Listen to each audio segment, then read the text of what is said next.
a little bit to last February, to Winter Storm Uri. What a catastrophe. It was so awful.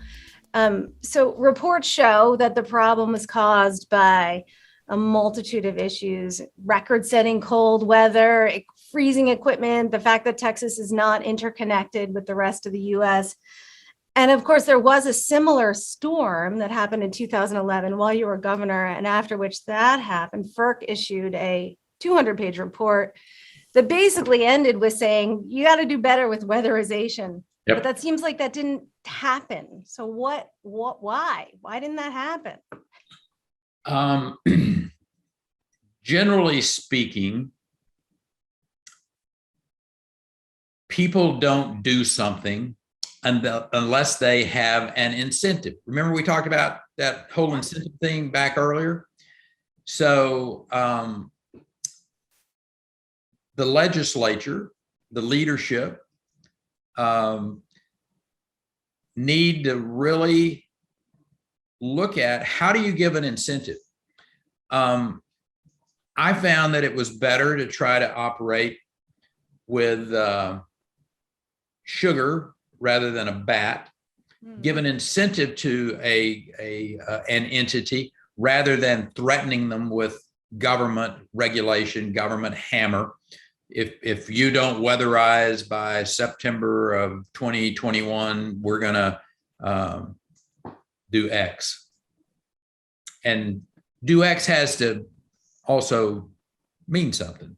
Sure. I mean, if you're not gonna, if you're gonna get them to change and you don't give them the incentive, then the threat has to actually be something. Have some teeth. And right now, the best I can tell, the threat is a $150 fine, which in the grand scheme of things is nothing. Not enough.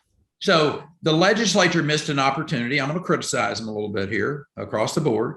The legislature missed the opportunity to get the natural gas side of things to take a particular action.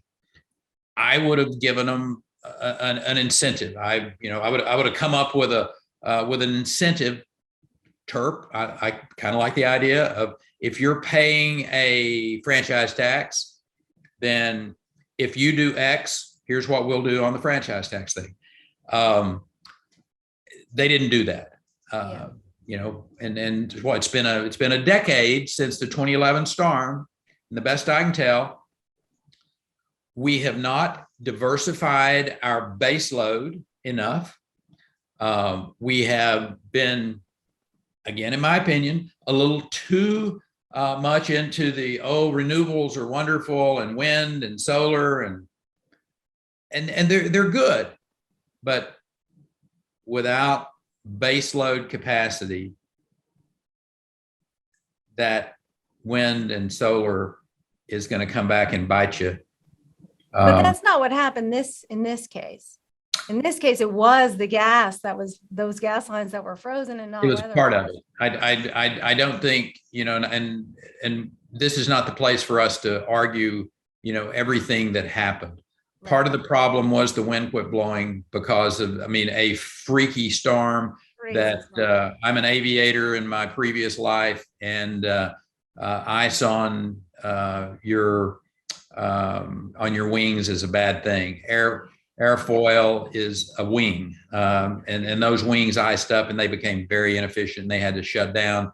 They became unstable. They vibrated. They quit working. So you had a host of different things going on out there. Sure. It was the perfect storm, but nobody can stand back and say, "Well, it wasn't our fault. Wasn't our fault."